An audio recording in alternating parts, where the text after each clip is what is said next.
La dernière connerie qu'ils ont trouvée pour essayer de lutter contre le racisme, c'est dans le prochain James Bond qui est en train de tourner en ce moment au cinéma. Sera incarné par une femme renois. Est-ce qu'on n'est pas en train d'aller trop loin dans la lutte contre le racisme là? My name is Bond. Fatoumata Bond. Non, ça va pas du tout. Je suis pas d'accord, ok? James Bond, c'est un... Ok, il est temps de remettre les pendules à l'heure. Alors de mon côté, ça me dit 17h. Non mais en fait, ce que je voulais dire, c'est... Oh putain, tu m'emmerdes.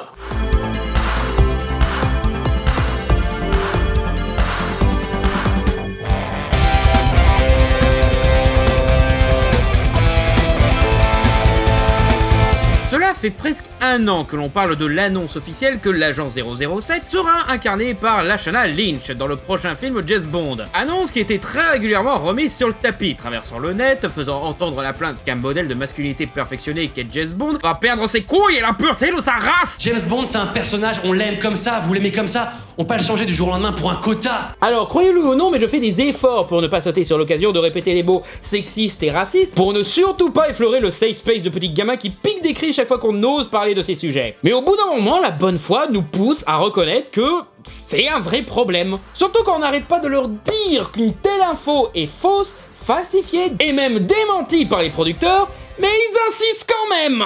On n'a pas arrêté de le dire que James Bond ne va pas devenir une femme noire dans le prochain film. Il suffit de voir la bande-annonce ou l'affiche de ce fameux prochain James Bond pour voir que Daniel Craig est toujours là. Il est toujours James Bond. Il est toujours le héros principal. Lashana Lynch joue pas James Bond, mais une agent du MI6 qui reprend le nom de code 007. Car pour rappel, à la fin de Spectre, le précédent James Bond avec Daniel Craig, notre héros avait pris sa retraite pour se marier et vivre heureux avec Léa Seydoux, ce qui implique qu'il a laissé son matricule vacant. Mais pour savoir ça, faut voir les films au lieu de sauter sur la première polémique venue sur une licence dont on se fout pour pouvoir faire sa blague pseudo-subversive moisie. Mais on a beau le réexpliquer encore et encore... My name is Bond. Fatoumata Bond.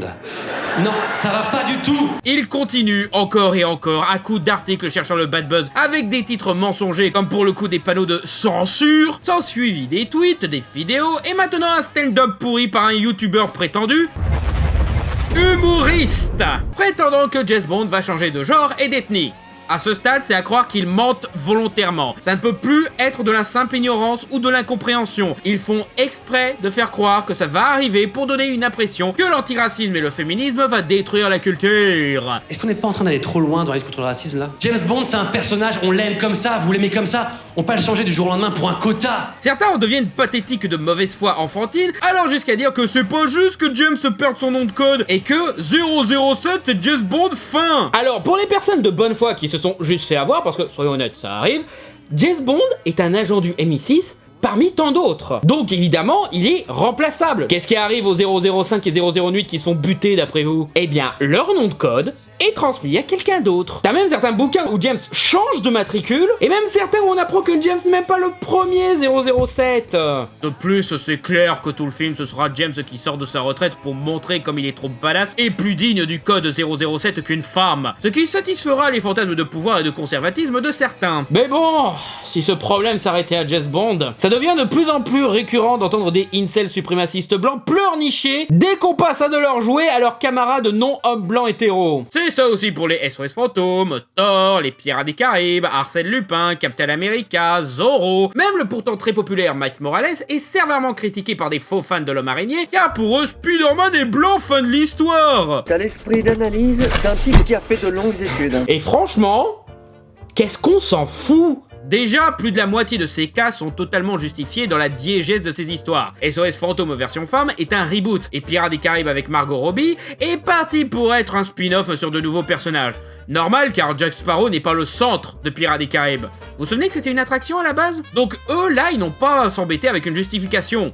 Et du coup, il y a encore moins de raisons de se plaindre, à part juste ne pas aimer les femmes. Même chose pour une hypothétique James Bond femme noire. Ce serait plus de l'ordre du reboot ou du spin-off si ça devait arriver. Non, parce qu'on a déjà essayé de faire un James Bond qui change d'ethnie en cours de route, ça passait pas du tout. Non, et puis dans les films, M est devenue une femme, Félix et Moneypenny sont devenus noirs, et Blofeld est devenu un vrai Allemand. C'est loin d'être une première pour la licence dans ce James Bond qu'on change le genre ou l'ethnie d'un personnage. Même James, il est passé de brun à blond, de yeux bleus à yeux verts, et même d'écossais, australien, britannique et irlandais. Mais là, bien entendu, vous vous en foutez parce que ça reste un homme blanc hétéro, hein. Et tous les autres exemples de gender et color swapping sont de l'ordre du personnage héritage, passage de flambeau, un truc traditionnel chez les super-héros. Ça arrive souvent qu'un super-héros meure ou décide de passer à autre chose, soit la retraite, soit une nouvelle identité secrète, et qu'un nouveau héros reprenne son icône. Ça se fait pratiquement avec tous les super-héros. On a 5 Robin, 4 Flash, 3 Batman, des centaines de Green Lantern dont 4 humains, un univers entier de Spider-Man, voire plus pour chacun. Et on retrouve ces histoires dans des trucs comme Batman Beyond, le masque de Zorro, Ant-Man ou même Spider-Man New Generation. Et dans les comics, on a des centaines d'exemples du genre et on en aura sûrement d'autres. Et ça arrive souvent qu'on en profite pour en mettre d'autres ethnies ou genres pour apporter plus de diversité. Robin, pendant un moment, c'était une jeune femme. Green Lantern, pendant un moment, il était noir. Blue Beetles, pendant un moment, il était mexicain. Batgirl, pendant un moment, c'était une asiatique. Spider-Man, en 2099, est un métis hispanique irlandais. Et là, ces chouineurs vont dire « Mais s'ils veulent mettre des noirs ou des femmes, ils ont qu'à créer leur propre personnage au lieu de nous les voler !» Bon alors déjà, on en a tout le tour du ventre des super-héros blancs. S'ils sont racistes à ce point, ils ont qu'à aller voir Spider-Man Far From Home ou le prochain The Batman au lieu de nous faire chier. Non, et puis même quand un personnage est créé comme tel, ils inventent des excuses pour se plaindre. Au bout d'un moment, ils peuvent arrêter de faire genre que ça va calmer leur colère. Mais surtout, le truc le plus con dans cette histoire, c'est que... Bah c'est ce qu'ils ont fait. Ils ont créé leur propre personnage. Robin n'est pas un personnage. Dick Grayson l'est. Et justement, on n'a pas changé Dick Grayson en femme dans The Dark Knight Returns. C'est juste un nouveau personnage créé pour l'occasion, Carrie Kelly. Même Thor dans les comics, c'est certes un personnage, mais pas à part entière comme dans les films Marvel ou l'univers Ultimate. Non, c'est un esprit qui s'incarne en un mortel digne du marteau en parfaite symbiose. À l'origine, c'était Donald Blake, et au fil des années, il a eu différents autres, pas seulement Jane Foster, l'actuelle Thor femme, mais aussi d'autres humains comme Eric Masterson, Jake Olson, Cecil McAdams, ou carrément des grenouilles ou des aliens comme Beta Ray Bill. Donc Thor, il peut être une grenouille ou un alien reptilien, mais pas une femme. Une fois, c'était même une femme noire, car Tornade a porté le marteau durant Secret Wars. Elle fait même partie d'une organisation transdimensionnelle appelée Thor Corps, qui comprend une multitude de Thor. Les comics, mesdames et messieurs. C'est ça aussi qui est sympa avec les super-héros, le concept de multivers qui fait que, bah tu peux changer ce que tu veux de ces personnages. C'est justement ce qui rend les critiques de respect d'adaptation complètement inutiles, tu peux juste assumer que c'est une version alternative de telle histoire. C'est même grâce à cette excuse de multivers qu'on a eu Nick Fury joué par Samuel L. Jackson. Non parce que pour rappel, à la base il était blanc, hein. Et joué par David Hasselhoff. Donc pourquoi pas une Iron Man femme noire ou une Miss Marvel pakistanaise? Il y a des milliers de façons pour que ça marche. Mais on préfère se concentrer sur les fausses excuses de comment ça ne marcherait pas. Je vais même dire que ce genre de pratique peut améliorer une licence et son histoire. Comme je l'ai démontré dans ma vidéo du problème de Spider-Man, le simple fait d'avoir un descendant améliore grandement les histoires de super-héros car ils permettent à nos personnages d'avoir la conclusion et la fin qu'ils méritent. Que ce soit en ayant une mort héroïque ou en prenant leur retraite, laissant ainsi leur alter ego à quelqu'un d'autre. C'est comme Jojo si vous voulez, vous ne voulez pas que Jonathan reste le héros pendant cette génération, si? Vous êtes content d'avoir Joseph, Jotaro, Josuke, Giorno et bientôt Joylin. Les comics ont un gros problème avec le concept de fin ou de conclusion, car ils veulent exploiter le plus longtemps possible leur figure populaire, quitte à les gâcher. Mais quitte à ce que ça continue, au moins qu'on continue avec une nouvelle base, un nouveau casting, ce qui permet en même temps à la nouvelle génération d'avoir une porte d'entrée. Et puis ça arrive souvent que les nouveaux deviennent plus appréciés que les anciens. Regardez Jotaro le plus populaire qui est pourtant le 3e Jojo. C'est d'ailleurs pour ça que le fan de Pirates des Caraïbes que je suis est bien content de la direction que prend la franchise, car c'est mieux que massacrer les personnages de la trilogie en continuant leur histoire alors qu'ils avaient une parfaite conclusion. La fin du 5 promettait le retour de Davin Jones, putain. Non merci, va crever film de merde. Et pour James Bond, la licence continue depuis tellement d'années, et je crains déjà l'épisode de trop pour la saga de Daniel Craig avec Mourir peut attendre. Ça va probablement pas arriver, mais si ça se finit sur James qui passe le flambeau à la nouvelle agent 007, ce serait une bonne conclusion de son histoire. Et ce sera à nouveau rebooté pour mettre encore un mec blanc en James Bond de toute façon, donc... D'ailleurs, Idris Elba était en pourparlers pour devenir le nouveau James Bond juste après Daniel Craig. Et les fans étaient majoritairement pour, parce qu'il est charismatique, il est bon acteur, il est britannique. Rien que pour ça, il est beaucoup plus approprié pour jouer James Bond que George Lazenby, hein. Mais parce qu'il est noir, trop street, les décisionnaires ne lui ont pas laissé reprendre le rôle. Donc lâche Alain Lynch, ça va pas arriver. Mais c'est marrant de voir tous ces fans de James Bond qui n'ont clairement aucun souci avec le color swapping de James. Donc c'est quoi tous ces cons qui prétendent être fans de la licence et qui sont absolument contre? Même dans les cas où c'est complètement justifié scénaristiquement, ces abrutis se plaignent quand même. Suffit de voir la série Netflix Lupin, très critiquée parce que le célèbre gentleman cambrioleur est joué par Omar Sy, disant que c'est n'importe quoi, pas historiquement logique, blablabla. Et même si on peut expliquer qu'il n'y a vraiment rien d'invraisemblable d'avoir un Arsène Lupin noir malgré le contexte historique, on pourrait même en faire un thème dans cette série, voire être en mode sans balèque et faire un truc complètement fantaisiste qui fait passer crème ce genre de casting comme le font souvent les adaptations de Shakespeare. Mais y avait pas de nazis dans Richard III. Bah en réalité on n'a même pas besoin de faire cet effort d'ouverture d'esprit, car il suffit de voir la bande-annonce ou lire le synopsis pour comprendre que ces critiques n'ont pas lieu d'être. Rien que les premières images de cette série mettent en scène la pyramide du Louvre, celle construite sous Mitterrand. Donc ça se passe de nos jours. Donc c'est pas le Arsène Lupin qui vit au début du 19e. Donc pas de conneries de longue histoire mon cul sur ton nez. Et donc on peut sans souci faire un Arsène Lupin noir dans cette version. C'est une adaptation libre à la Sherlock. Donc on fait ce qu'on veut à partir de là. Mais en plus, c'est pas le vrai Arsène Lupin. C'est un cambrioleur qui adopte le style du personnage du roman. Roman qui est aussi juste un roman dans la diégèse de cette série. Ah ouais? Donc y a aucune raison logique de se plaindre de ce casting. À part prétendre qu'un acteur noir est un défaut cinématographique en lui-même. Non, et puis on a bien accepté un petit-fils d'Arsène Lupin japonais, alors pourquoi pas un imitateur noir? Mais là, je parle de recherche, de réflexion, d'ouverture d'esprit, mais en vrai, eux, ils s'en foutent. Eux, ce qu'ils veulent, c'est juste une excuse de maintenir un statu quo où tous les rôles reviennent aux blancs en se plaignant d'être persécutés par l'antiracisme. Et ils sont prêts aux pires arguments de mauvaise foi pour se donner raison. Genre prétendre qu'ils ne voient pas les couleurs, donc ils sont moins racistes que les antiracistes, qui eux qualifient les noirs de noirs. Si tu vois pas les couleurs, pourquoi tu te plains qu'on prenne un acteur noir dans un film? C'est complètement con ton truc en fait. Ces gens-là ressortent pratiquement tous les arguments d'extrême droite pour justifier leur mécontentement qu'un noir ait le droit au grand rôle. À croire que ce sont pas de vrais cinéphiles et qui veulent juste normaliser leur politique dans les sphères culturelles, Skrull, tout ça. Le tout compris avec le coup du grand remplacement. Vous savez, cette théorie d'extrême droite qui dit que si on fait un Arsène Lupin noir, la race blanche va disparaître tout d'un coup, genre pouf. Quoi? C'est pas ça? C'est encore plus con que ça? Mais ça, à la limite, c'est juste les neuneux du groupe qui sont archi nuls pour cacher leur jeu. Les plus vicieux, eux, ce n'est pas du vrai progressisme. C'est juste les producteurs hollywoodiens qui font leur quota pour le politiquement correct.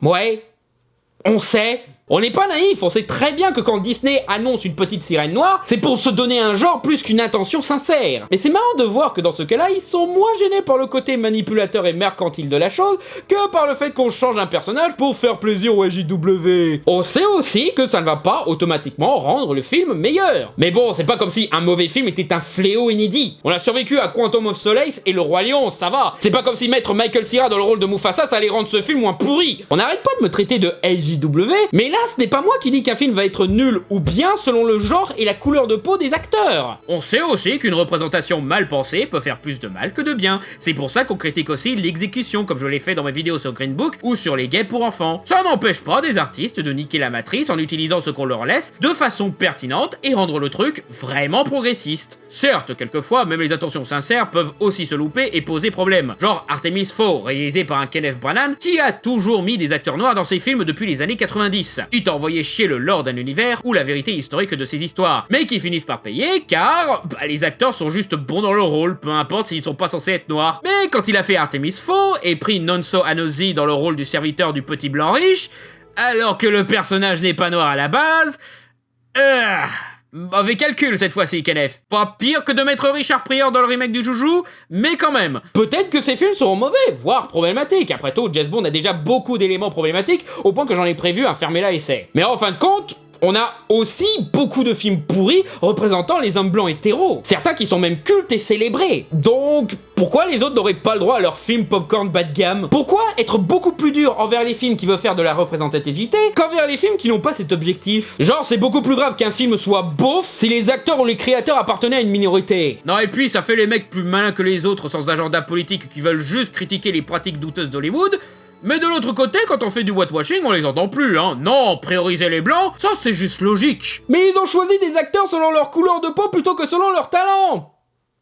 Ouais, c'est un casting quoi. C'est un peu comme ça que ça marche, on choisit des acteurs selon leur physique. Pas seulement le genre ou la couleur de peau, mais aussi l'âge, la taille, la musculature, la beauté même. Les castings ont toujours été superficiels.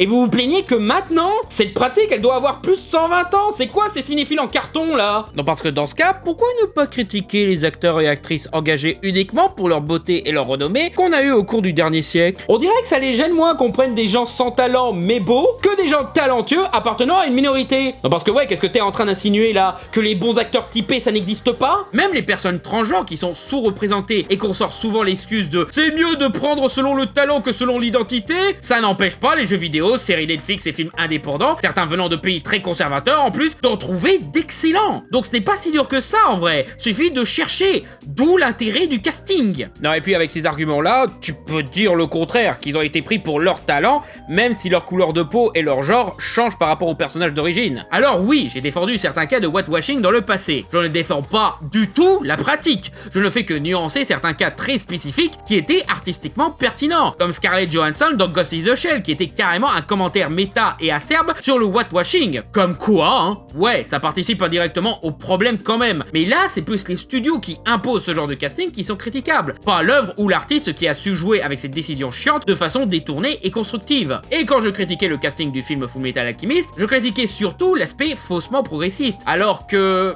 un film américain avec un casting entièrement asiatique, ça l'aurait été, oui. Mais un film japonais prévu pour sortir qu'au Japon avec un casting entièrement japonais, non, ça l'est pas ça. À ce compte-là, pourquoi pas faire un film sur Martin Luther King Jr. avec un acteur blanc? Dit le petit rigolo se croyant subversif qui n'a clairement rien compris au problème. Martin Luther King Jr. est une personne qui a réellement existé dans notre histoire. Pas un personnage fictif comme ces autres cas. Là où les personnages qui se sont fait changer leur ethnie sont fictifs. Donc on s'en fout. Tu sais qu'il a vraiment existé, rassure-moi. Mais aussi... Gengis Khan joué par John Wayne, Ramsès II joué par Joel Edgerton et Yul Brynner, Alexandre Dumas joué par Gérard Depardieu, le roi thaïlandais Mongot joué par Rex Harrison et encore Yul Brynner. Et bien sûr Jésus de Nazareth et tous les autres personnages bibliques joués par des blancs dans tous les films qu'on a fait sur eux. Ouais...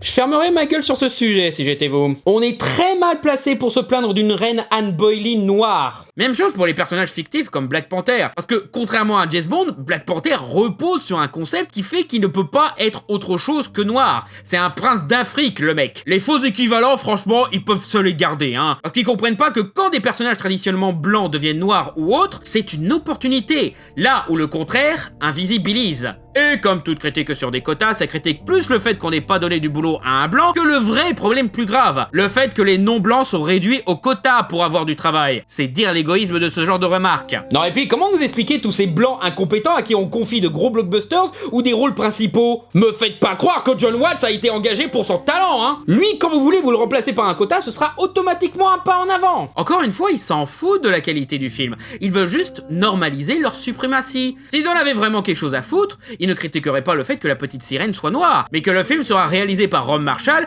ou que c'est un énième remake Disney qui sera sûrement pourri. Il ne critiquerait pas le fait que Margot Robbie devienne le personnage principal de Pirates des Caraïbes, mais que Disney continue à battre un cheval mort avec cette licence qui a déjà 2 films de trop. Il ne critiquerait pas que James se fasse remplacer par une femme noire, mais que mourir peut attendre risque de détruire tout l'intérêt de l'arc de James au cours des films avec Daniel Craig, ainsi que la conclusion que proposait Spectre. Pour critiquer la série Lupin, il ne ferait pas des blagues du genre « Un con Napoléon noir ?» mais plutôt un camp Napoléon avec un téléphone portable. Parce que franchement, le côté 19e est bien plus important dans l'identité et le charme des aventures du gentleman cambrioleur que sa couleur de peau. Mais mettre des femmes et des noirs, ça va rien changer à la qualité du film. Ferme ta gueule alors! Si ça change rien, pourquoi tu chiales? Déjà, niveau culturel, quelques films avec une James Bond femme noire ne va pas détruire 60 ans de James Bond homme blanc hétéro. Même Daniel Craig n'a pas fait oublier Sean Connery, Pierce Brosnan ou même Roger Moore. Et Dieu sait qu'on aimerait oublier certains de ses films à lui. Si la culture occidentale est si facile à détruire juste avec un choix de casting, putain, Ben Laden il se serait beaucoup moins cassé la tête hein. Mais en termes de film, en quoi ça va changer sa qualité propre? Ils ont beau prétendre qu'ils s'inquiètent de la qualité de ces films en balançant leur Go Woke, Go Broke, phrase qui n'a aucun sens d'ailleurs parce qu'il y a beaucoup de films qui ont broke sans être woke et qui sont woke sans être broke. Répétez ça 3 fois plus vite. Non et puis, depuis quand un film qui broke est forcément mauvais? Citizen Kane, Scott Pilgrim et The Thing, ils ont broke à leur époque je rappelle. Ils prétendent que tout le monde s'en fout du côté progressiste et politique d'un film mais si c'est le cas, il y a encore moins de raisons de dire Go Woke, Go Broke. Et surtout dans l'histoire, c'est eux qui se plaignent d'un truc dont tout le monde se fout, selon leurs propres termes. Est-ce que prendre des hommes aurait rendu le reboot des SOS Fantômes meilleur? Est-ce que prendre un acteur blanc pour jouer le majordome d'Artemis Fowl aurait rendu le film moins mauvais? Non. Vous le dites vous-même que ça change rien à la qualité cinématographique du film. Donc pourquoi s'en plaindre? Même quand ces films mettent en avant un message, se ratent et deviennent lourds, ce n'est pas de la faute du message, c'est de la faute de celui qui n'a pas su bien l'amener. Mais il ne parle jamais de l'exécution du message. Non, la simple existence du message suffit à les faire chouiner. Ils vont sûrement réabuser de leur mauvaise foi légendaire en disant « Bah dans ce cas, ça sert à rien de mettre des femmes et des noirs de partout !» Sauf que, pour la qualité, non, ça ne change rien comme je l'ai expliqué, mais pour la représentation, ça devient même encore plus important que la qualité d'un simple film. Un film peut aussi donner une voix à ceux qui n'en ont pas. Dire que faire une James Bond femme noire va participer au grand remplacement et détruire les hommes blancs implique en toute logique que mettre un homme blanc va détruire les minorités. Et justement, on a tellement de représentations idéales de l'homme blanc qu'on oublie l'intérêt de la représentation. On ne ressent plus ce besoin. Là où pour les minorités, la représentation est une question de survie. Et ça, c'est pas moi qui le dis, c'est Martin Luther King Jr. lui-même. À son époque, la série Star Trek avait beaucoup de succès, en particulier pour son image progressiste et optimiste. Le personnage d'Uhura, l'un des premiers personnages de femme noire principale de l'histoire de la télévision américaine, joué par Michelle Nichols, représentait beaucoup pour la communauté des femmes noires américaines de l'époque, au point que quand l'actrice a envisagé de quitter la série, Martin Luther King lui-même lui a téléphoné et lui a demandé de rester car elle était importante pour toutes ces femmes. Et pourtant, son personnage n'était pas super développé ou glorifiant, hein, mais c'est au moins une présence au même niveau que des hommes blancs. La représentation participe à normaliser les catégories de personnes. Cache-les ou limite-les à des caricatures humiliantes de nos médias et tu participes indirectement à leur discrimination et leur invisibilisation. Donne-leur des rôles cool et elles sont acceptées et appréciées. Voilà pourquoi c'est important de donner plus de rôles dont ils peuvent être fiers, pour qu'on normalise leur place dans notre société et aux yeux de la population. Rien qu'Uhura a inspiré Whoopi Goldberg et Mae Jemison, la première femme noire à être allée dans l'espace. Voilà la force de la représentation. Si vous vous dites que c'est qu'un film et que c'est débile d'y donner une quelconque importance, pensez à ce que représentent des personnages comme James Bond, et combien il vous a inspiré à être plus sûr de vous. Et vous comprendrez pourquoi les autres aimeraient bien ressentir cela aussi. En fait, tu aurais dû avoir deux Superman. Un blanc. Pour vous, hein. Parce que le deuxième Superman, justement, a été noir pour nous. Et je vous le dis tout de suite, lui, ça aurait été un sapeur. Hein. Tiens, c'est marrant. Quand c'est un concerné qui en parle, on a tout de suite un tout autre son de cloche que quand c'est Norman qui en parle. Les minorités méritent aussi de s'amuser avec les icônes de notre culture. Ça va pas nous empêcher de nous amuser aussi avec ces mêmes icônes. Surtout si vous prétendez ne pas voir les couleurs. Ça va juste faire qu'on va être beaucoup plus nombreux à apprécier ces icônes. Et c'est quand même beau cette idée d'unir des personnes très différentes avec une passion partagée. Quelque part, c'est ça la beauté du cinéma et de la pop culture. Et à force de leur donner de la représentation, un jour prochain, on arrivera à un stade où on ne fera même plus attention à qui joue quoi. Et là, pour le coup, on ne verra vraiment plus les couleurs. Merci d'avoir regardé cette vidéo, n'hésitez pas à liker, partager, commenter et vous abonner. Et si vous voulez soutenir l'élaboration et l'amélioration de mes vidéos, vous pouvez déposer un don sur mon Tipeee, lien dans la description, où vous aurez droit à des exclusivités comme voir un Fermez-la un jour en avance, votre nom générique, des badges et t-shirts, un choix de jeu pour un live ou de film à critiquer pour une petite vidéo sur la chaîne. Mais vous pouvez aussi déposer un don sur Utip, lien aussi dans la description, pour les exclus, mais surtout pour des tas de goodies, t-shirts, sweats, mugs, coques de téléphone et même des stickers. J'espère que la vidéo vous a plu et à bientôt sur Fermez-la.